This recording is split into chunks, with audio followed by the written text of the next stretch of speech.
Então vamos lá. A perversidade das trivialidades. Então vamos lá. Primeiro que não dá para mim voltar aqui muito, tá certo?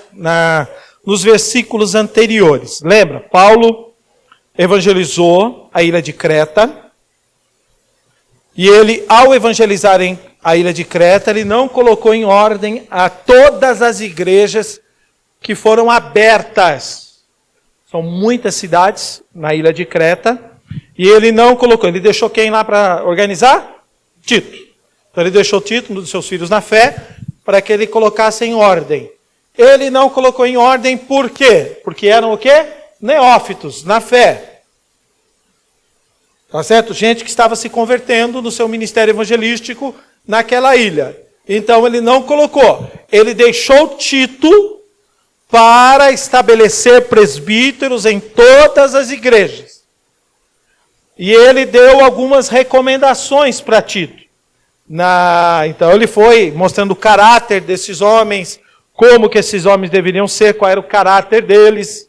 Mostrou que caráter vem antes dessa questão espiritual nossa, que a gente exige tanto na igreja hoje, é necessário, mas ele mostrou que o caráter, e a gente viu também Timóteo falando, Timóteo escreveu 15 qualidades, 14 são sobre caráter, uma é sobre o cara se preparar na Bíblia. Então observe só como é importante o caráter da pessoa que deve estar na frente. Tudo bem? Ok? Então, eu estou tratando isso daqui com vocês, tá? A gente está gravando aqui, está mandando para o pessoal lá do grupo, dos nossos ministros, para eles também terem isso daqui, essas aulas que a gente está ministrando para vocês aqui. Então, ele vai mostrando. E ele mostra, depois Paulo começou a mostrar para Tito quais eram as dificuldades que ele ia ter. Os tipos de homens que ele ia encontrar. Qual era a oposição que ele ia encontrar ao estabelecer as igrejas?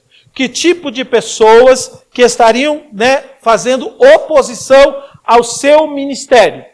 E como ele deveria tratar? Na última aula a gente viu como ele mostrou que a gente tem que ser severo. Tudo bem? Tratando com a liderança. Então o Dr. John Maxwell, ele escreve nos seus livros de liderança o seguinte: com a igreja, trate com o coração.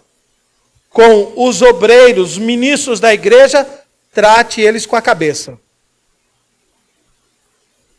Com a igreja, os leigos, trate com o coração. Com os ministros, trate com a razão. Então, é um peso maior. Com a liderança da igreja, é um peso maior. O Dr. John Maxwell, um grande expoente aí de liderança nesse mundo aí, grande pastor, formando milhares e milhares de líderes nesse mundo afora. Num dos seus livros ele escreveu isso daí. Então, e ele mostra aqui, Paulo mostrando para Tito a dificuldade que ele ia ter. Aí ele chega no finalzinho do capítulo aqui, ele vem escrever para nós esses 3 versos aí. E ele fala para Tito, não dê ouvidos a fábulas judaicas, nem aos mandamentos de homens que se desviam da verdade. Todavia, as coisas são puras para os puros, mas nada é puro para os contaminados e infiéis. Antes o seu entendimento e consciência estão contaminados. Confessam que conhecem a Deus, mas negam-no com as obras, sendo abomináveis e desobedientes e reprovados para toda boa obra. Então vamos lá. Na minha introdução, eu quero tratar uma coisa para você. Porque eu estou falando da perversidade das trivialidades. O que é trivial, gente? Trivial é aquilo que é corriqueiro, aquilo que é vulgar, que não revela maiores qualidades. São banalidades. Isso é trivialidade. Interessante que daqui a pouco a hora que eu for dar um estudo aqui, você consegue observar no comportamento de homens, de mulheres, no nosso comportamento, o quanto às vezes nós somos triviais. É aquilo que a gente lê, aquilo que a gente enxerga no Instagram, aquilo que a gente vê no Instagram, qual é o outro negócio? YouTube, é aquilo que a gente vê na televisão, é aquilo que a gente lê. A gente mostra o quanto nós somos triviais. Nos nossos comportamentos, nas falas nossas, naquilo que a gente conversa, nos nossos bate-papos. A gente vê de vez em quando o quanto às vezes nós somos até vazios. Pô, não dá para conversar com esse cara, não dá para conversar com essa mulher. Não dá para conversar com esse casal, é 20 minutos de papo. É o casal 20, né? Não tinha um seriado antigo? Casal 20? Tem gente que é assim, 20 minutos de papo. Porque, eles são tão triviais. É uma coisa que é absurdo isso aí. E nós temos que fazer uma análise em nós mesmos. Tá? Nós temos que fazer uma análise em nós mesmos. Não precisamos nem dos outros. Para ver o tipo de coisa que a gente vê, aquilo que a gente gosta de assistir, aquilo que a gente gosta de ver, aquilo que a gente gosta de ler, aquilo que a gente gosta de comentar. É interessante isso daqui. Tá? Então ele vai mostrar que ele deveria tomar alguns cuidados para ele não se perder da doutrina. Por isso que ele vai falar aqui de coisas que são corriqueiras, coisas que são banais, coisas que não têm qualidade. Ele vai falar, por isso que ele vai fazer uma repreensão para ele aqui.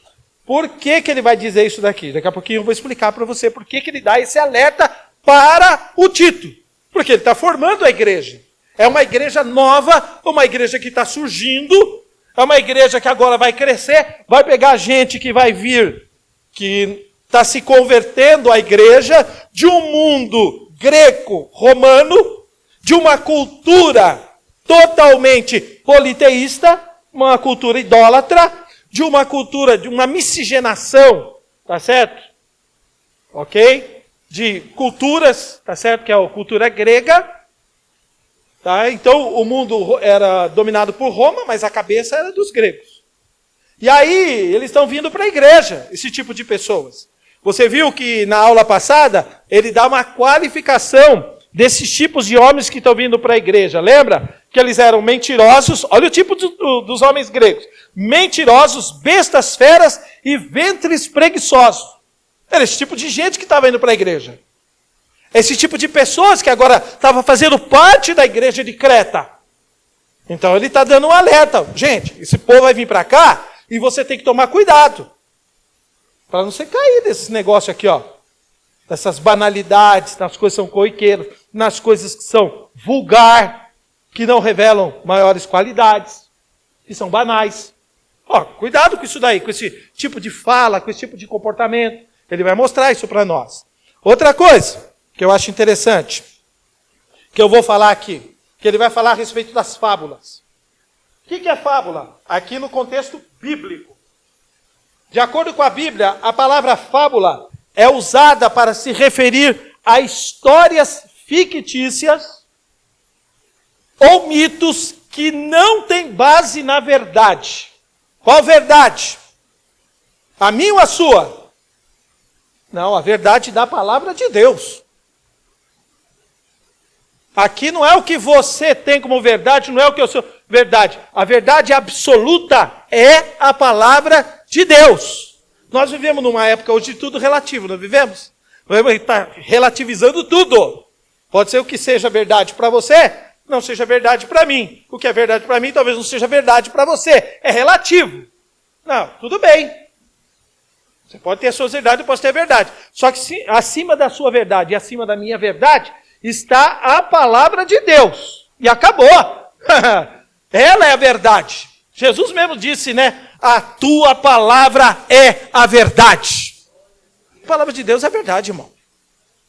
Santifica-os na verdade. A tua palavra é a verdade. Palavra de Deus, irmão. Então, aí ele vai falar a respeito de fábulas. De acordo com a Bíblia, a palavra fábula é usada para se referir a histórias fictícias ou mitos que não têm base na verdade. Ela é mencionada principalmente no Novo Testamento, onde é enfatizado que os cristãos devem evitar se envolver com fábulas, histórias fictícias ou mitos. Os cristãos não devem se envolver com histórias fictícias ou mitos e se apegar, e não deve se envolver com essas fábulas. Mas ele deve se apegar à verdade das Escrituras. Então, ele está dando essa recomendação para ele aqui. Então, ele vem tratar desse assunto. No finalzinho desse capítulo aqui, antes dele entrar para o 2, que são para as coisas práticas que a gente vai entrar a partir dos próximos cultos, cultos de ensino. Então, ele vai tratar isso daqui com eles. Ele vai dar essa recomendação para Tito, tá? Então, vamos lá. Tudo bem, gente? Maravilha? Vamos entender aí o negócio aí, o manto aí. Tá? Então, olha só, o versículo 14, ele diz assim, olha, lembra que lá nos versículos 13, quando ele termina o versículo 13, ele diz assim, ó, porque ele fala que no 12, ó, um deles, seu próprio profeta, disse, os cretenses são sempre mentirosos, ele dá a qualidade desses homens. Bestas ruins e ventre preguiçosos. Eu não vou explicar isso aqui, porque hoje eu não tenho tempo para a gente voltar a esse assunto aqui. Mas cada um desses itens aqui, ventres preguiçosos, não é que os caras eram comilões, né, irmãos? A gente estudou isso daqui. Tá certo? Eles eram glutões, mas não no sentido de, pelo fato de comer tanto, que eles não trabalhavam. Não era isso daqui. Este testemunho é verdadeiro, portanto, repreende-o severamente para que eles sejam sãos na fé. Ele está usando aqui uma coisa da medicina. Você viu aqui, ó? Ele usa uma palavra no sentido para eles serem homens sadios.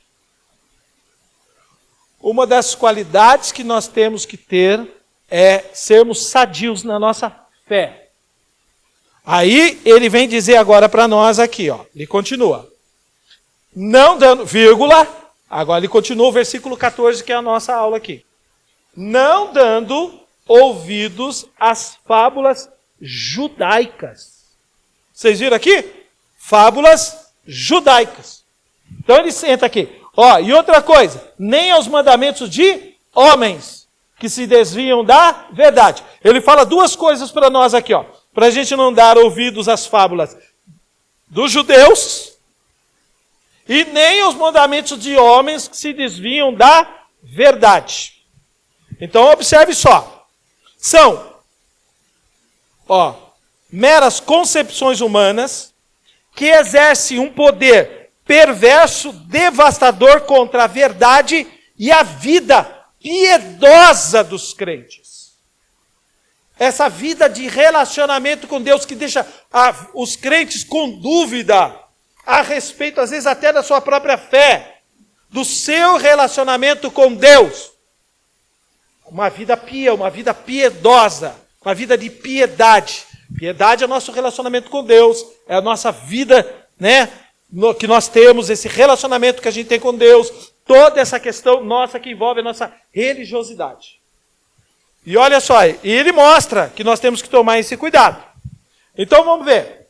Primeiro, a armadilha das doutrinas fábulas. Verso 14. Diz assim, ó, os defensores, o que aconteceu? Quando ele estava na igreja, havia muita gente que está vindo do judaísmo. Ele está vindo do judaísmo. E o cara que está vindo do judaísmo, que eram judeus, porque, ó, embora seja uma igreja gentílica, tá certo? Ele está no mundo gentil. Tinha gente que estava vindo para a igreja agora que era judeu. Esse cara aprendeu a Torá. Ele aprendeu os 5 primeiros livros da lei. O Gênesis, o Êxodo, o Levítico, o Número e o Deuteronômio. E ele tem, o judeu, ele tem Moisés como grande legislador. Com o homem que Deus deu os mandamentos. Deus deu a lei para ele. E que eles tinham a interpretação da lei. Então eles estão indo para a igreja agora. Então eles acham o seguinte, nós judeus, nós temos a verdadeira interpretação das Escrituras, que é a lei, no caso, o Antigo Testamento, que é a lei, tinha os profetas, tinha os salmos, os livros poéticos. Nós temos a verdadeira interpretação. E outra coisa, nós seguimos a Moisés também. E Deus deu para Moisés. Então nós temos a capacidade de interpretarmos a lei. Não é ninguém agora, não é o Paulo. Não é o Paulo. O grande apóstolo que comissionou Tito, que evangelizou vocês.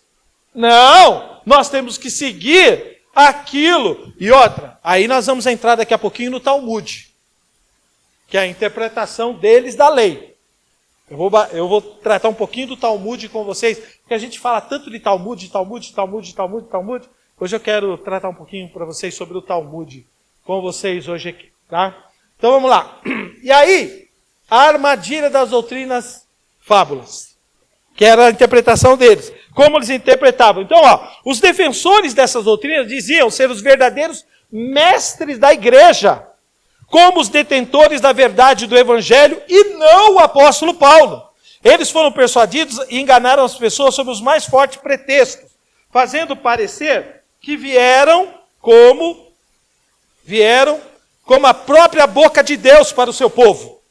Pois nasceram sob a lei, e por isso tinham maior firmeza e autoridade dada pelo próprio Deus, e de seu maior profeta, que é o Moisés. Com este ensinamento mentiroso, ganhavam a atenção dos membros das igrejas locais, e se opondo à pregação e ensino de quem? Do pastor que agora estava lá, que era o Tito. Pô, ele começou com uma igreja, Paulo já está antevendo que ele vai começar com uma igreja cheia de problema, de oposição.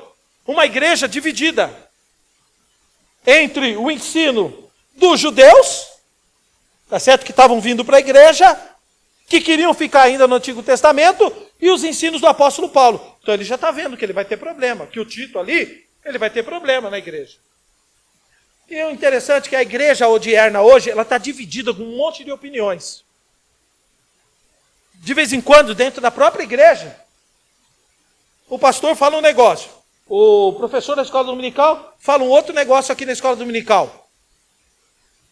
Alguém vem pregar no domingo à noite, tem um outro negócio aqui diferente. Aí daqui a pouco o povo dentro da própria igreja está tudo perdido.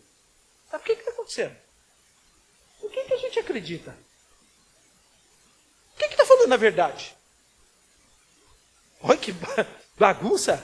O povo hoje, é a mesma coisa que você vai para a internet. Você ouve uma mensagem aqui, aí você ouve um camarada na internet aqui, um pastor na internet, aí depois você ouve um outro pastor na internet. Daqui a pouco, gente, você mesmo está perdido. Você não sabe nem quem mais você ouve. Aí você cai uma dúvida no seu coração. Quem é que está certo? Quem é que está correto? Sabe o que acontece? Qual é o grande problema hoje? Nós temos comichão nos ouvidos.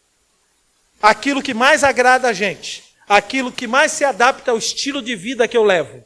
Ao estilo de vida que eu quero viver. Ao estilo de vida que eu creio que eu devo viver. A liberdade, entre aspas, que eu quero. Se esse cara falou e está dentro daquilo que eu quero, esse cara é o verdadeiro. Você pode observar. O que nós estamos vivenciando hoje, as pessoas estão escolhendo hoje. Escolhendo. Eles não estão escolhendo o cara que fala a palavra de Deus, que ensina todo o conselho de Deus. Porque todo o conselho de Deus tem coisa boa, aqui tem coisa pesada. Então, nós estamos procurando hoje gente que agrade os nossos ouvidos. Que traga comichão dos nossos ouvidos, coceirinha nos ouvidos. Uma palavra, nossa, gostei dessa palavra aí, hein? Palavra de bênção, hein? Palavra rema. Palavra, eita, a vida. É dessa que eu quero, é de vitória. Mas a vida não é feita só disso, né, irmão? Tem dias cinzentos, não tem? Tem dia que é sol, tem dia que é cinzento, tem dias de tempestade. A vida é assim. Tá bom? Mas a gente só quer bênção, né? Só quer bênção, só quer palavra boa, só quer palavra abençoadora para a nossa vida. Entendeu? Infelizmente. Então, ele estava já observando que a igreja lá em Creta ia sofrer. Então, ele já está dando um alerta para essa igreja, para esse tipo de pessoa. Outra coisa. Segundo. Mas o que eram essas doutrinas fábulas? O que eram essas doutrinas fábulas? Sob essa designação, pode-se compreender todos os falsos comentários e falsas interpretações da lei de Moisés. Baseados na letra da lei, mas desprezavam o significado do espírito da lei. Olha só.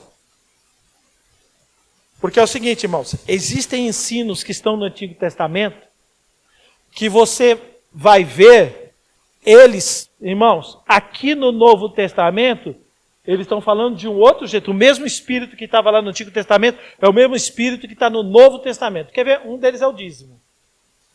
Questão de dízimo e oferta. Está lá, não, é do Antigo Testamento, né? Está lá no Antigo Testamento, lá no livro do profeta Malaquias, tal.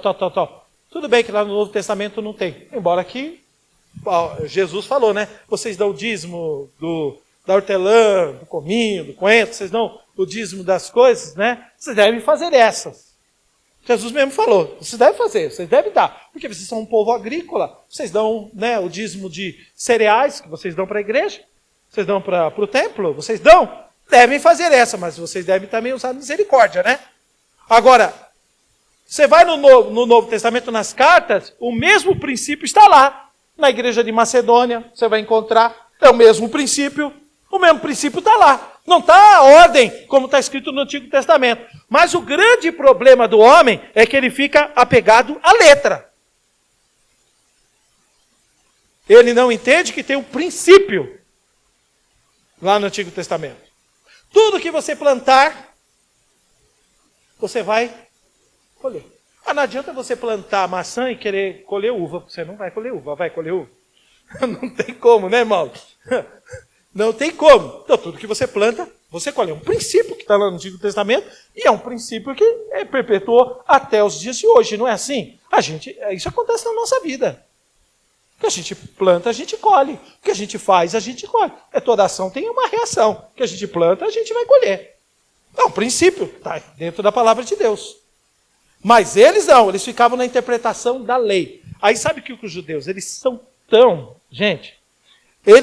meticulosos, e todas as suas fábulas, invenções, foram escritas num livro que hoje a gente conhece como o Talmud. Então vamos para a lousa aí. Talmud. Vamos lá. É o Talmud. Talmud. Então vamos lá. O que é o Talmud? O Talmud contém as leis, as tradições e os costumes do povo judeu. Hoje, o povo judeu, além dele ser regido pela Torá, pelo Pentateuco, ele também é regido pelo Talmud, que tem 613 leis. O Talmud. Não era suficiente só a Torá. Não era suficiente só o Antigo Testamento para os judeus. Eles tiveram que fazer também um livro. E aí, irmão, entra as interpretações dos sacerdotes, dos rabinos. Vai entrar a interpretação dos rabinos. 613. Por que 613, irmãos? Esse número aqui. É o seguinte, isso é coisa de judeu, tá, gente? Eles acham, eles fizeram uma contagem dos 10 mandamentos. Então eles fizeram uma contagem que nos 10 mandamentos tem 613 letras. Por isso que eles fizeram 613 leis. Tá? Eles fizeram isso daqui. 365 dessas leis são negativas.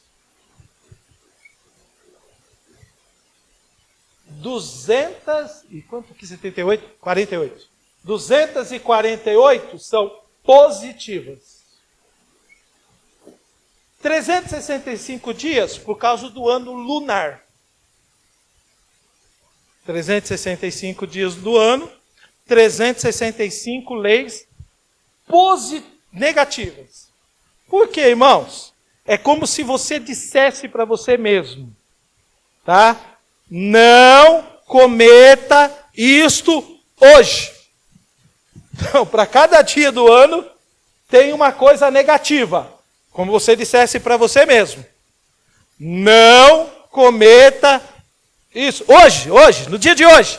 Não cometa isso hoje. Por isso que tem 365 negativas.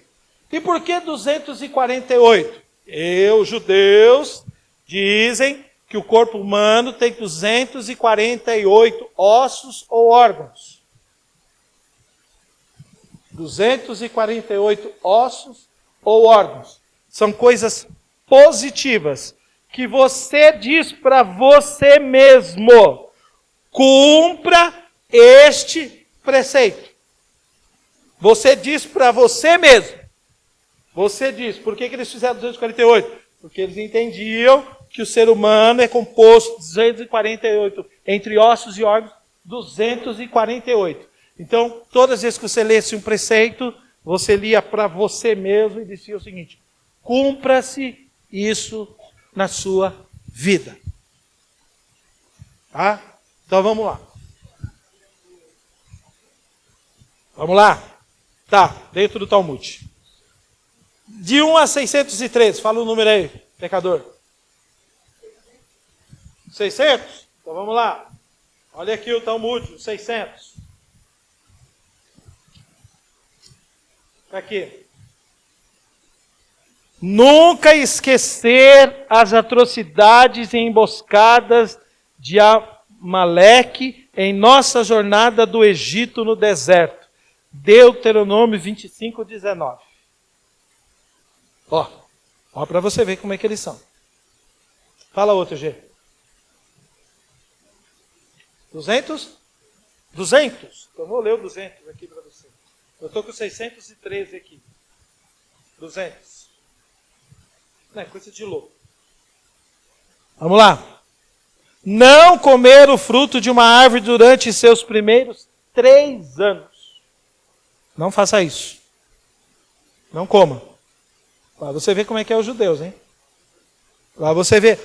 Quando ele está falando isso daqui, ele sabe, Paulo sabe por que ele está falando isso daqui para os judeus. Tá? Isso aqui eu estou falando, isso aqui é até Jesus, tá bom, gente? Até a vinda de Jesus. Depois da vinda de Jesus, eu vou fazer um outro comentário com vocês. Isso aqui, nos dias que o apóstolo Paulo teve pregando, os judeus seguiam tudo isso daqui. Tá? No Novo Testamento, depois, houve uma mudança, porque tem muita coisa aqui que se tornou obsoleta para eles. Mas eles têm, hoje, eles cumprem alguns que estão aqui, e tem outros que eles acrescentaram para os judeus hoje. Principalmente na questão do sábado. Tá? Vamos lá. Fala, irmã Helena. Fala um outro, irmã Helena. 150. Hoje, 150. Só que isso é de curiosidade para vocês. Se vocês quiserem, depois me pedem, eu posso mandar isso aqui para vocês. Não ter relações sexuais com a irmã de sua mãe. Com quem? Com a sua tia. Tudo bem? Está lá em Levítico, capítulo 18, verso 13. Se não é para ter relação sexual com a sua irmã, você imagina o resto aqui que não é para ter relação sexual, então. A lei vai dizer um monte de coisa aqui. Muitos desses aqui, vocês viram o que eu falei para você de Amaleque, esse povo que foi destruído depois, eles foram destruídos. Então, isso daqui, esse mandamento, não existe para eles hoje, aqui no Talmud. Eles foram acrescentando outros no Talmud. Por quê? Porque eles querem ter lei, eles querem ter regra. Não basta apenas a palavra de Deus para eles. Não basta apenas o Antigo Testamento. Não basta, mas eles querem pôr regra. Eu vou te dar um exemplo hoje. Hoje, no Shabá. No Shabá, hoje, o judeu mora num prédio.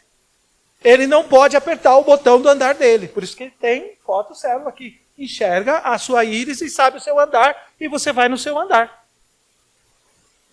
Não tem. Ele não pode apertar o botão do elevador. Ele não pode. Está lá nos preceitos deles. Eles não podem fazer isso.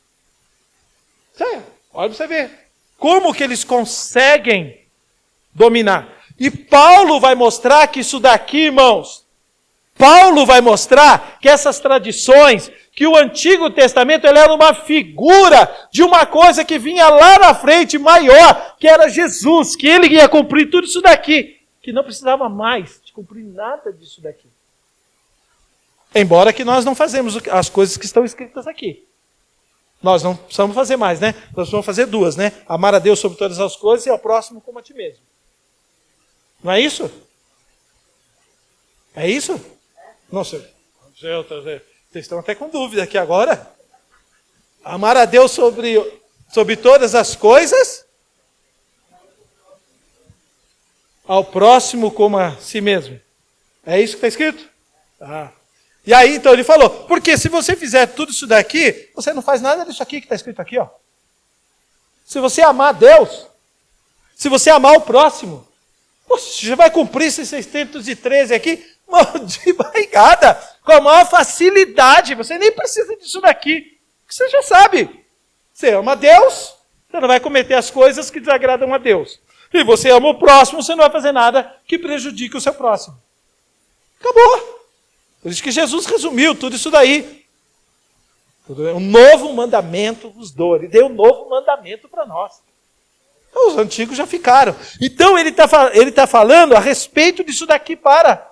Esse povo vai te atrapalhar, rapaz. Além deles terem aí as leis, a Torá, o Pentateuco, eles ainda vão criar outras leis para atrapalhar vocês. Essas são as fábulas. E aí, sabe o que acontece? Vocês vão começar a perder tempo com isso. Aquilo que é essencial, aquilo que é importante do Evangelho de Cristo, a palavra de Deus, vocês vão ficar preocupados com essas fábulas, vocês vão ficar preocupados com essas interpretações, que para nada vão levar a nada. Infelizmente, hoje, de vez em quando, nós batemos na tecla, de vez em quando, algumas coisas que a igreja gosta. Sabe por quê? Porque a igreja gosta de regra. Incrível, né? Que as pessoas gostam de regra. A gente tem que pregar a palavra de Deus, irmãos. A gente tem que ensinar a palavra de Deus. Se a palavra de Deus é ela que tem que mudar a vida do ser humano, ela tem que mudar o homem, ela tem que mudar a pessoa, ela tem que mudar o comportamento da pessoa, a atitude da pessoa, é através da palavra de Deus. É a palavra de Deus que faz isso, que transforma, que muda. O Espírito Santo pega a palavra de Deus e faz uma mudança radical na vida do homem e na vida da mulher. A palavra de Deus faz isso daqui, irmãos. A gente está preocupado, irmão. Incrível, né? Mas infelizmente nós temos. Ok? As nossas leis, as nossas regras, a gente não chama mais de lei de regras, a gente chama de credo. Nós temos o credo, que é o que a gente crê. É o que nós cremos. Isso é importante nós sabermos. O que nós cremos. O que é que você acredita? Por que você está na igreja?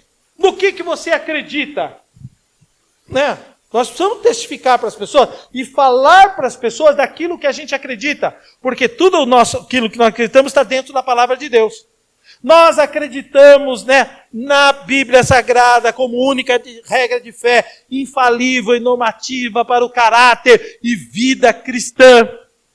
Nós acreditamos nisso, que a palavra de Deus, ela é inerrante, ela é a palavra de Deus desde Gênesis a Apocalipse. Foi escrita por homens, mas os homens santos de Deus falaram inspirados pelo Espírito Santo. Não foi produzido por vontade de homem algum. É isso que eu acredito. Você lê esse livro? Leio. Por que você lê esse livro? Porque ele é a palavra de Deus. Mas foi homem que escreveu. Maravilha que foi homem que escreveu. Mas os homens santos de Deus escreveram a palavra de Deus inspirados pelo Espírito Santo. Não foi da cabeça deles. Não foi igual o livro de Camões.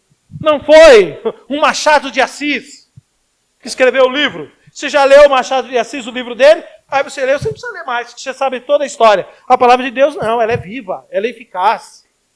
Ela é mais penetrante do que espada alguma de 2 gumes. Que penetra, né? A palavra de Deus, ela é viva. Por isso que eu leio ela hoje, porque Deus falou comigo ontem uma coisa, está falando comigo outra hoje. Pois não, minha irmã? Fale. E proveitosa. Para o quê? Para ensinar, para redarguir, para corrigir em justiça.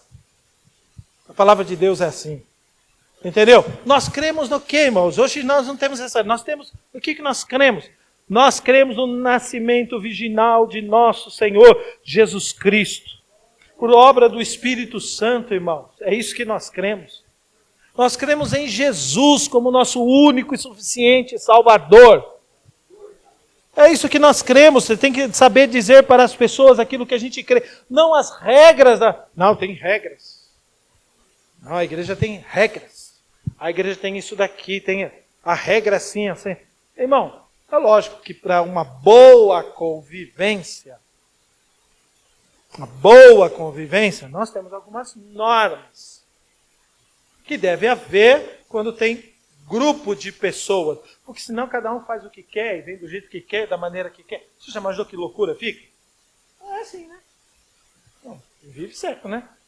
Eu vivo lá no condomínio, né? Eu fui de casa morar no prédio. Há anos, né? Que a gente foi morar no prédio. E quando a gente chegou lá, condomínio não é igual a casa, né, gente? Tinha a regra. Eu não podia fazer barulho. Só que vai falar isso pra molecada. A molecada queria derrubar o apartamento lá e o povo lá de baixo louco. Mas até a gente acostumar, né? Até eles crescerem. Gente, mas não dá pra... Como é que você vem de casa? Mas aqui tem norma, aqui tem regra. Aqui também. Ela tem normas aqui, gente. Mas é a regra do bom convívio entre nós. Mas não para controlar a sua vida. Não controlar a vida do homem, controlar a vida da mulher. Quem faz isso é Deus, irmãos. É a palavra de Deus. Não é para controlar os jovens. Os jovens têm o pai e têm a mãe que controle eles. A criançada tem pai e tem mãe. A gente tem que falar a palavra de Deus, que ensinar a palavra de Deus. Tudo bem? Então, tudo bem? Vamos lá. E aí, ele está tendo esse negócio com eles. Então, nós temos os nossos... o nosso credo, aquilo que a gente acredita, né? Então isso é importante para nós. Então olha só o que ele vai mostrar para a gente aqui. Vamos para o terceiro tópico aqui, que eu quero correr porque a hora já está indo já. Deixa eu mudar aqui. Mas por que o apóstolo chama essas doutrinas de fábulas? A pregação desses camaradas, desses falsos obreiros, desses homens que viram na igreja agora, era aparentemente muito pertinente. Estavam falando das Escrituras, tá certo? Por quê? Porque todos os preceitos que eles estavam falando agora haviam sido dados por Deus lá no Antigo Testamento. Foram impostos ao povo de Deus lá no Antigo Testamento, tá certo? E interessante que lá no Antigo Testamento está escrito assim, que se o povo não obedecesse, eles seriam castigados pelo próprio Deus. E ele está falando isso. Primeiro, olha o contexto. Quem é esse povo? Um povo nômade, um povo rude, um povo, gente, bárbaro, um povo formado no deserto, um povo que o sanitarista Moisés teve que ensinar eles a usarem até banheiro, porque eles não sabiam usar banheiro. Está lá na Bíblia. Se você for ler a palavra de Deus, você vai encontrar. Ele tem que ensinar um povo a usar até o banheiro, é coisa absurda. Olha como é que esse povo era um povo nômade. Um povo de coração duro, povo fechado, povo violento, né? Então, olha como é que ele está usando o texto, a palavra de Deus vai mostrar para eles. Por isso que Jesus vem dar novo mandamento para nós. Então, outra coisa. Assim, esses teólogos judaizantes incluíram junto com esses preceitos bíblicos todas aquelas verdades evangélicas, tá? Que eles achavam que eram verdades, tá certo? Eles estavam cheios de auto-engano. Eles estavam apegados à interpretação da letra da lei e não o espírito da lei. Porque todas essas exigências legais feitas pelo próprio Deus foram dadas para servirem como sombra das coisas que estavam para vir. Gente, ia vir coisa melhor.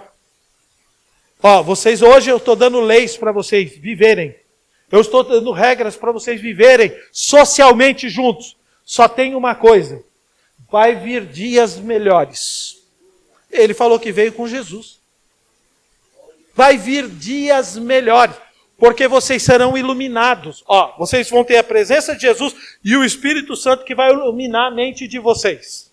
O Espírito Santo que vai mudar o comportamento de vocês. O Espírito Santo que vai fazer algo na vida de vocês. Vai mudar o caráter de vocês. Vocês vão ver. Vocês vão viver totalmente diferente. Quer ver uma mudança radical? A mulher no Antigo Testamento, ela era valorizada? Não, ela era igual a um cavalo. Se você trocasse uma mulher por um cavalo, era a mesma coisa. Ainda mais se fosse ficando velha. Né? Tinha esse problema. Agora, o que o Novo Testamento fez? É só você ler o Evangelho de Lucas. Jesus valoriza a mulher no Evangelho de Lucas. Você vai encontrar a mulherada sendo destacada, a mulherada sendo exaltada, a mulherada sendo proeminente no Evangelho de Lucas. Você vai encontrar isso daqui. Ele colocando a mulher no seu devido lugar. Acho interessante isso daqui. Você está vendo? Com a vinda de Jesus, com o Espírito Santo na nossa vida e com o entendimento da palavra de Deus, haveria uma mudança radical na mentalidade do homem, no comportamento do homem. Então ele está falando o seguinte, que os camaradas queriam isso aqui para a igreja naquela época. Então ele está alertando para ele, toma cuidado, você vai ter problema aí. Porque ele já começou a dar o ensino, Paulo já tinha escrito algumas cartas, Paulo já tinha dado alguns ensinos, Paulo já tinha orientado Tito em outros lugares, Paulo já tinha mandado cartas para as igrejas naquela época, e as cartas de Paulo eram libertadoras, as cartas de Paulo eram revolucionárias, principalmente para o mundo judaico e para o mundo greco-romano. Gente, os camaradas estavam vivendo uma nova vida. Por isso que ele mostrou que aquele que estava em Cristo, nova criatura é, as coisas velhas se passaram, eis que tudo se fez novo. Uma nova mentalidade, uma nova forma de viver, uma nova forma de comportamento social, uma forma de relacionamento com pessoas, de relacionamento com cônjuge, relacionamento com filho. Você não vai ver. Ele vai dando toda uma orientação nova. Como é que a gente deve viver na nova aliança agora. Tudo bem, gente? Então ele está dando isso daqui para esta igreja. É muito legal isso daqui. Eles carregavam o espetáculo ou figura da verdade, mas não o corpo, nem a própria verdade. Para o mesmo efeito, diz Paulo, que eles eram alegorias. Tudo que está aqui no Antigo Testamento era uma alegoria. Por isso que eu gosto de Jesus. Jesus falava o seguinte, não se deita remendo novo em pano velho. E não se deita vinho novo em odre velho. Não se mistura Novo Testamento com Velho Testamento. A igreja odierna, ela é neotestamentária. Nós pregamos o Antigo Testamento. Nós ensinamos o Antigo Testamento. Mas à luz do Novo Testamento. À luz da pessoa bendita de nosso Senhor e Salvador Jesus Cristo. Por isso nós temos que Jesus, ele é o ponto principal, que todo o Antigo Testamento é uma alegoria. Ele aponta para quem? Aponta para Jesus. Aponta para Jesus. Ó, tudo bem? Então, eles nessa época estavam tendo dificuldade.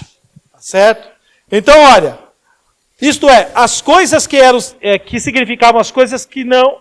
Ó, todas essas constituições tinham um tempo para cumprir seu propósito e depois não serviriam para mais nada. Depois que Cristo cumpriu a lei, esses preceitos cerimoniais perdeu a sua validade. E agora ensiná-las ou exortá-las é tão vaidoso e tão desprovido de fundamento das Escrituras que se tornaram obsoletas, sem proveito, vazias de verdade, se tornando um ensino de falsidades vãs, fictícias, inúteis e por imaginação de homens. Então, infelizmente, muita gente, tá? Principalmente naquela época, né? Naquela época, viviam debaixo desses ensinos do Antigo Testamento. A igreja não, irmãos. Na igreja, nós estamos num novo tempo. Nós estamos numa nova dispensação. Nós estamos numa nova época, irmão, uma nova aliança. Tá? Com Cristo Jesus, tá bom? Vamos lá. O legalismo das doutrinas fábulas. Eles são legalistas, irmãos. Paulo chama de mandamentos de homens. O versículo 14 fala, ó, não andou ouvido às fábulas judaicas, nem aos mandamentos de homens. Interessante. Ó, as regras têm um propósito. As regras, eu acho interessante que as regras de Deus, ela tem uma finalidade, nos conduzir para a verdade. As regras hoje, muitas vezes, é para segurar os homens. Para segurar as pessoas. Infelizmente, hoje, é assim. São regras estabelecidas para segurar pessoas. As pessoas não têm mais a liberdade de ir e de vir. Ela entra e sai. E ela vai achar pastagem. A ovelha, como Jesus disse lá no Evangelho de João, capítulo de número 10. As minhas ovelhas ouvem a minha voz. E elas me seguem. Lembra no curral? Elas entram e saem. Elas têm plena liberdade de entrar e de sair. Elas entram na cruz de Cristo e elas saem na ressurreição. Elas morrem na cruz, mas elas renascem agora na ressurreição. São pessoas totalmente mudadas, mas são de Jesus. São de Jesus. Ó, então observe só. Então, vamos lá, continuar aqui. 2. A suprema importância do caráter moral. Olha o verso de número 15. Todas as coisas são puras para os puros, mas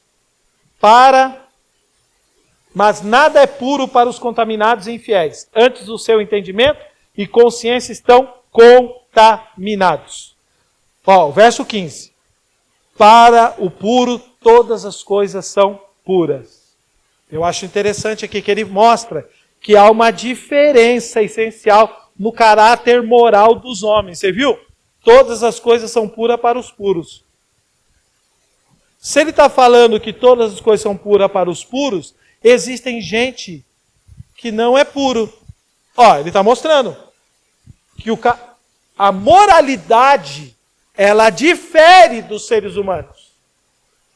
A questão moral, ela difere das pessoas. Então, aquele cara que é puro, irmãos, então vamos lá. Ó, vamos lá, primeiro. O caráter puro e impuro em relação a todas as coisas. Em relação à aparência. Uma pessoa pura não é dada a suspeita nem a censura. Ele está sempre predisposto e vê algo de bom em todas as pessoas. Quem? Ó. Incrível, né? Mesmo aquele que você não gosta, mesmo aquele que a gente... Gente, não, esse cara aqui não vai. Essa mulher aqui não vai, não. Para quem é puro, irmão, ele consegue enxergar. Até no ruim. Até naquele que não gosta. Alguma coisa boa. Incrível, né? Ó, o Criador, lembra? Existe um hino muito antigo, né?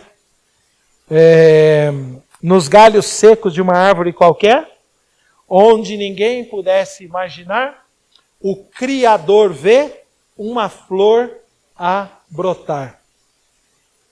É da sua época esse aqui, né?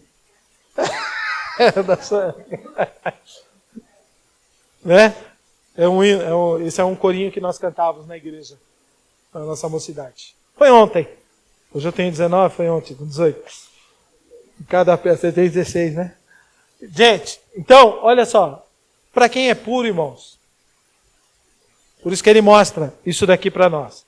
O impuro faz tudo isso ao contrário, em relação à influência. Uma pessoa pura é como uma abelha que pode extrair mel da planta mais amarga. Ou como a harpa eólica, né? Que pode transformar o vento estridente em uma música agradável. Olha só. Uma alma impura aproxima-se mesmo dos meios mais fortalecedores e refrescantes de aperfeiçoamento espiritual e os transforma naquilo que enfraquece e destrói. Olha só. 2. Como formar o nosso caráter? Será que são as circunstâncias que definem o nosso caráter, irmãos? Será que são as circunstâncias que definem o nosso caráter? Para os males deste mundo existem duas classes de remédios. Ó, o mundo e o outro é de Deus. O mundo propõe-se remediar o mal ajustando as circunstâncias desta vida aos desejos do homem. O mundo diz que o homem hoje está sofrendo, o homem tem esse caráter, o homem tem esse tipo de comportamento por causa do estilo de vida que ele vive, por causa da pobreza que ele está, por causa do governo em que ele está no contexto dele, da família que ele veio. O homem faz o que ele faz, ele é produto do meio que ele vive. Ele só faz as coisas ruins, é por causa do meio. Tá certo? Por isso que essas doutrinas filosóficas, elas vão falar disso. Aí entra socialismo, entra comunismo, e entra um monte de doutrinas aí, que eu não vou entrar aqui com vocês agora, que vão mostrar que o comportamento do homem é por causa da questão social, da cultura que ele não teve, que ele não teve oportunidade, que ele não teve isso daqui, então ele é o que é por causa disso daqui. Agora, quando você vai para a palavra de Deus, o homem é o que é por causa do pecado lá original, que está lá atrás. Todas as malezas que nós sofremos hoje é por causa do pecado. E nós só somos curados dele através da pessoa bendita de nosso Senhor e Salvador Jesus Cristo. E nós só somos curados dele através da palavra de Deus. E somos pelo Espírito Santo que opera em nós. Que regenera o ser humano. E quando a gente nasce de novo. Não tem jeito. Se não houver uma mudança no homem interior, se não houver uma mudança dentro de nós, um novo nascimento, mudança na nossa vida, nós não vamos mudar de caráter. A gente pode viver a vida inteira aqui dentro da igreja. A gente pode viver aqui dentro da igreja. Sempre vai ter um senão na nossa vida. Sempre vai ter um senão na nossa vida. Sempre vai ter um senão. Um probleminha na nossa vida que pesa na nossa consciência. Se não houver uma mudança radical na nossa vida, se não houver uma experiência extraordinária do novo nascimento, se a gente não cair de cara na palavra de Deus, gente, sempre vai ter um senão na nossa vida. Vai ter na minha e vai ter na sua. Vai ter na sua. Vai ter alguma coisinha, uma rusga ali que vai incomodar a gente, que vai mexer com a nossa consciência. E a gente sabe que a hora que a gente põe a cabeça no travesseiro, cara, que miserável que eu sou. Miserável homem que eu sou. Quem me livrará do corpo dessa morte? O bem que eu quero fazer, esse eu não faço. E o mal que eu não quero, esse eu faço. Paulo falou. Ele também? Ué. Por isso que nós precisamos ter essa experiência da graça para ajudar a gente. Se nós não tivermos essa mudança extraordinária na nossa vida, tá? Como forma o nosso caráter? É através da palavra de Deus. É através das Escrituras. Tá certo? É através da verdade. É através de Cristo, irmãos. Não é através, irmãos, dos preceitos aqui que a gente tem. Não, é uma experiência extraordinária com Jesus. Tá? É isso que nós estamos precisando hoje. De uma experiência. Paulo, ele está querendo mostrar para Tito isso daqui, irmãos.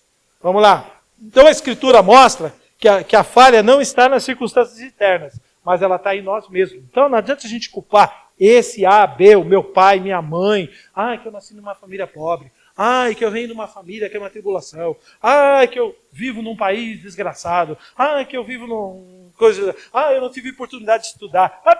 Irmão, o problema somos nós. Está dentro de nós. Não é o outro. É dentro de nós. Nós temos um grande problema. Nós temos um vazio interno. E esse vazio só é preenchido por Jesus. Tá bom. Nós temos um vazio existencial. Nós temos um vazio existencial. Que é só Jesus que preenche. Tudo bem, gente? Se você beber da água que eu te der, ele disse para a mulher samaritana, você nunca, o que é nunca? O que é nunca? Nunca é nunca, né? Você nunca mais vai ter sede.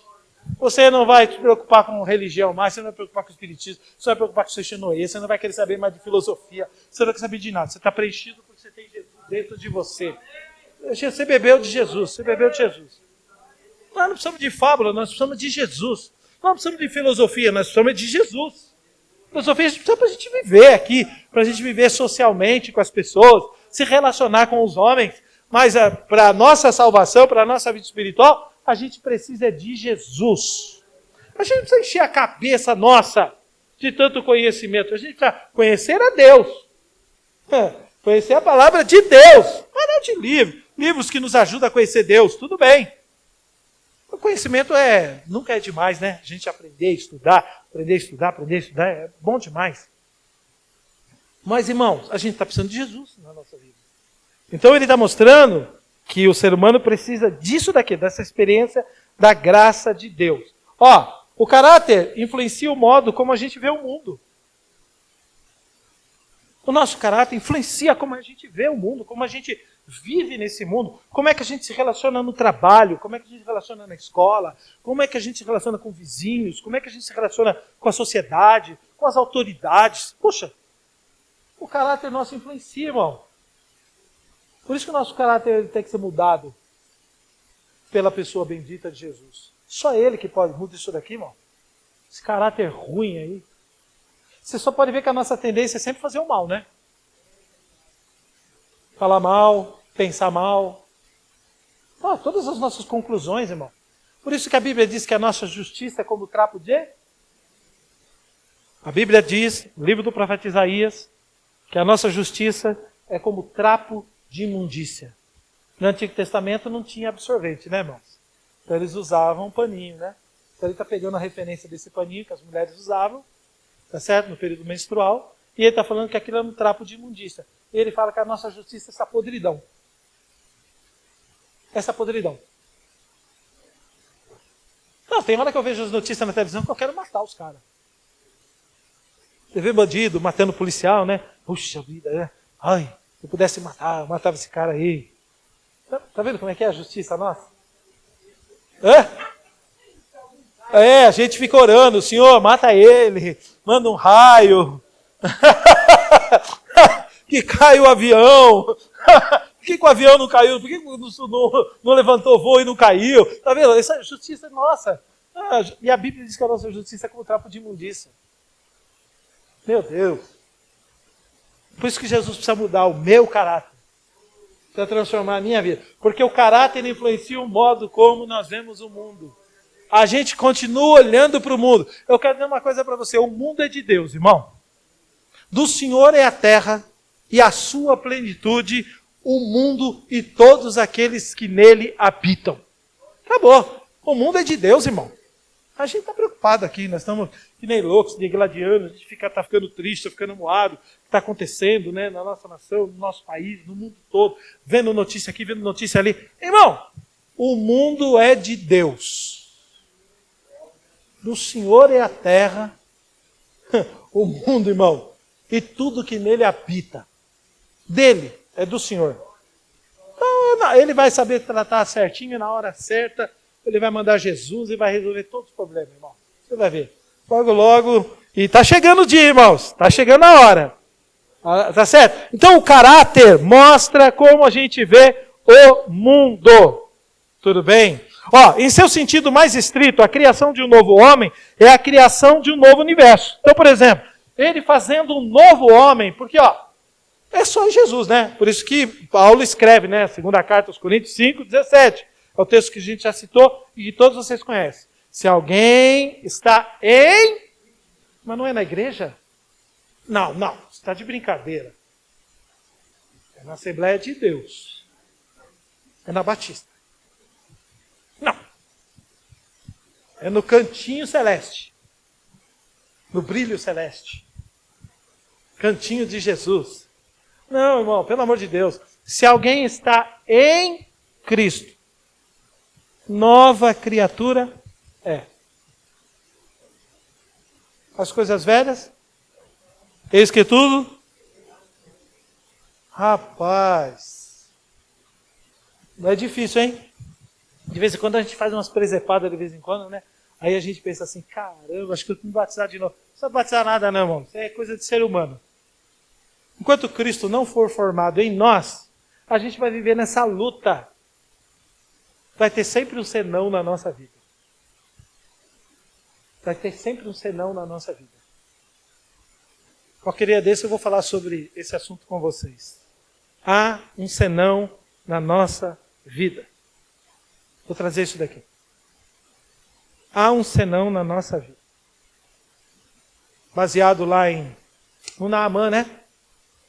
Ele era um homem valoroso, era um homem virtuoso, era um homem extraordinário, mas tinha um senão. E todos nós, o Naamã, se você ler os primeiros versículos, ele tem tudo de crente, Marco. Ele era poderoso, os crentes são poderosos. Ele era cheio de virtude, nós também somos cheios de virtude. Ele era um homem extraordinário perante o seu Senhor, nós também somos homens extraordinários perante o nosso Senhor. mas leproso. Tinha um senão. Ó, nós somos extraordinários, mas tem um senão na minha vida, tem um senão na sua vida, tem um senão na sua vida, tem um senão na sua vida. Tem um senão na nossa vida, irmão. E a gente tem que entender isso daqui e trabalhar esse senão na nossa vida aí. Tudo bem, gente? O dia que eu for pregar, eu vou falar para vocês sobre esse assunto. Tá? Então, olha só. Um novo homem que a gente está fazendo. Deixa eu só terminar essa parte aqui, e nós já vamos parar. Somos o que parecemos ser. Embora a hipocrisia seja uma marca do coração, e dificilmente somos o que parecemos ser, mas em sentido simples, somos aquilo que as pessoas veem em nós, né? Interessante, né? Nós somos visuais, nós somos pessoas que só olhamos a aparência e a gente já julga as pessoas pela aparência, não julga? Está na Bíblia, né? Lembra de Jessé? Quando o profeta foi na casa de Jessé para escolher um rei, ele viu Nadab, aquele filho, o filho mais velho, altão, bonitão, forte. Esse, estou diante do rei de Israel. Aí Deus falou, não é esse. Aí foi passando todos os filhos, não é esse, não é esse, não é esse. Mas caramba, o Senhor mandou eu vir aqui, e não é esses moçoiros bonitos, fortes aqui, nenhum deles. Não, tem mais algum filho? Tem um menor. E ele é ruivo, ainda por cima. Amaldiçoado, porque o ruivo era um cara... Toda vez que nascia um ruivo numa família judaica, eles associavam com Adão. Associavam com Adão e com Esaú. Eles associavam. E falou, puxa, nasceu um amaldiçoado. Dentro de casa nasceu um amaldiçoado. Por isso que o pai botava ele lá do campo para cuidar das ovelhinhas lá. Se viesse o urso, se viesse o leão e comesse o filho, não tinha problema nenhum. É o amaldiçoado mesmo. Tem um lá. E quando ele... você viu que interessante que o Golias falou, né? Pô, vocês mandaram justo um ruivo para brigar comigo? Vocês mandaram um ruivo para lutar comigo? Um amaldiçoado? Não é possível um negócio desse. Mas é aquele que era desprezado que Deus ia abençoar e Deus ia usar. Deus escolhe as coisas loucas desse mundo, as vis desse mundo para confundir os sábios, irmãos. Deus faz isso. Está na Bíblia. Então, olhe só. Vamos terminar essa parte aqui. E como as pessoas nos verão depende de quem somos e como elas nos verão. Se elas forem puras, nos verão de um jeito. Se forem puras, pode ter certeza que elas nos verão de um jeito. Agora, como é que as pessoas estão nos enxergando? As pessoas estão vendo Cristo em nós? As pessoas estão vendo um homem mudado, uma mulher mudada, uma pessoa transformada? Quem trabalha conosco vê uma pessoa diferente ou vê uma pessoa... Eu nem sabia que você era crente. Nem sabia que você... Senhor, os caras falam assim, nem sabia que você era crente. Nem sabia que você ia na igreja. Tem gente que é assim, né? Incrível. Tem pessoas que têm um grande problema nessa área aqui. Nem a família, às vezes, né? A própria família. E o próprio marido. Às vezes o marido que não vem para a igreja por causa do seu testemunho. Ou a esposa que não vem para a igreja por causa do testemunho do marido. Ou os filhos que não vêm por causa do testemunho do pai, do testemunho da mãe, dentro da própria casa. Que problema, né? Que dificuldade que a gente está tendo hoje em dia. Mas nós não somos assim, irmãos. Nós não somos assim, irmãos. Agora, nós estamos falando do impuro aqui, irmãos. Nós não estamos falando que a gente tem que ter uma inocência tola. E que nunca vê maldade em nada. Não é isso que o texto está dizendo. Não é isso. Principalmente no mundo que nós estamos vivendo hoje. As pessoas estão tentando e criando sistemas e criando projetos para enganar o ser humano toda hora, todo minuto, todo instante. Todo dia tem uma novidade nesse mundo aqui. Para enganar pessoas. Ele não está falando disso daqui, irmãos. Tá? Assim como a pomba, né? Ela fica tremendo quando ela chega perto de um falcão. O jovem bezerro estremece com o leão. Nós, irmãos, que somos puros, que temos que ser puros, a gente tem que tomar cuidado, irmão, diante daquilo que está errado. Se aquilo que está errado parece puro ao nosso coração, o nosso coração não é puro, irmão. Mas já está viciado. Tem um senão na nossa vida. Para a mente certa, tudo que está certo no curso desse mundo parece puro. Tudo bem, irmãos? Agora, tudo que está errado, irmão, a gente não pode aceitar como certo. Nós não podemos aceitar como certo. A igreja está caminhando hoje, parece por relativo. Vamos voltar para o relativo hoje. A gente tem que aceitar tudo, né? Porque tudo hoje é relativo. Não é nada disso, não, irmão. Não temos que aceitar tudo, não. O que está fora da palavra de Deus, não é o que eu acho, não é o que você acha. O que está fora da palavra de Deus, a gente não pode aceitar hoje. Se nós acreditamos que a palavra de Deus é a verdade, que ela não precisa ser mudada, ela não precisa ser melhorada, ela não precisa ser reinventada, ela não precisa ser reescrita. Se houver algum erro aqui dentro da palavra de Deus, se houver um falso entendimento da palavra de Deus, é da nossa parte, irmãos. É a gente que ainda não entendeu. É a gente que ainda não compreendeu o que está escrito na palavra de Deus e o que Deus quis dizer para nós. Você acha que eles escreveriam um livro hoje para nós que deixaria-nos confundidos, desorientados? E principalmente agora, porque uma das coisas que está escrito na Bíblia, que vai ser uma das coisas principais que vai ocorrer no mundo antes da vinda de Jesus, vai ser o engano. O engano. E que, se possível, ele enganaria até os ali, ó. É o engano que vai tomar conta hoje. Vai vir aí. O engano é para enganar o lá de fora, irmão? Não, ele já está no engano, irmão. O engano é para enganar quem está aqui dentro. Quem está no corpo de Cristo. É para enganar a gente. É para deixar a gente em dúvida. É para deixar a gente, poxa vida, será que é verdade? Perdi tempo na minha vida. Olha que coisa. Tem gente que está pensando que já perdeu tempo da vida servindo a Deus. Meu Deus do céu. Que coisa, irmãos. Olha o que está acontecendo com os seres humanos. Tá? Mente e consciência contaminada. E eu... então não vou entrar no 2 aqui, não. Não vou entrar... deixa eu ver aqui. Será que eu perdi um aqui? Vamos parar aqui. Parar nesse ponto aqui, ó. Somos o que... Deixa eu ver se eu me perdi aqui. Eu acho que eu mesmo que me perdi. Deixa eu ver se esse é o último tópico. Lá, B, C. É isso mesmo. Eu não vou entender. Eu vou entrar aqui depois, ó. Eu vou entrar sobre esse assunto aqui. A superimportância do caráter moral. Entendendo a pureza. Aí eu vou entrar melhor nesse assunto aqui. Vou explicar melhor para vocês. Eu vou ser bem mais detalhista para vocês entenderem essa questão de pureza. Que ele fala aqui para nós, ó. Todas as coisas são puras para os puros, mas nada é puro para os contaminados e infiéis. Vamos mostrar quem são os contaminados, quem são os infiéis. Antes o seu entendimento e consciência, ó. Porque ele fala de duas coisas. Ele fala de entendimento e ele fala de consciência. Ele fala de duas coisas aqui. Ele fala de entendimento e ele fala de consciência. E ele diz que tanto o entendimento quanto a consciência estão contaminados. Aí ele fala que esse tipo de pessoas confessam que conhecem a Deus, mas negam-no com suas obras. Aí, outro dia, né, o camarada foi visitar no presídio o cara. Foi visitar lá. Foi fazer um culto lá no presídio. Aí ele chegou lá, né, irmã Terezinha? Foi fazer um culto. Aí chegou conversando lá com o detento e tal. E aí, o que você fez? Matei meu pai, matei minha mãe. Meu, mas você não crê em Deus? Creio. Mas como que você matou seu pai e sua mãe?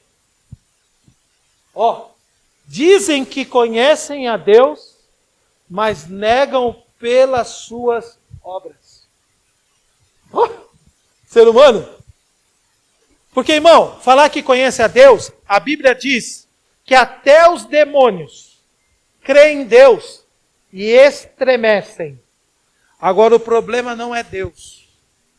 O problema é a pessoa bendita de Jesus. Porque a partir do momento que você conhece Jesus, ou a sua vida muda. A sua vida muda. A sua vida é transformada. Os caras conhecem a Deus. O Deus é uma coisa genérica. Pode ver. Agora, a gente só se aproxima de Deus através de uma pessoa. De quem? De Jesus. Ele fez um alto caminho. Isaías 35:8. Existe um alto caminho. O caminho santo. Um alto caminho. o caminho santo, o imundo não passará por ele, mas serão para aqueles. Serão para aqueles que se voltam para Deus, gente. Através de quem? Desse alto caminho. Quem é? Jesus. Ó, você só chega ao Pai através da pessoa bendita de nosso Senhor e Salvador Jesus Cristo. Que coisa, né? Olha lá, Isaías 35, verso de número 8. E Jesus mesmo disse, né, em João 14, 6, né?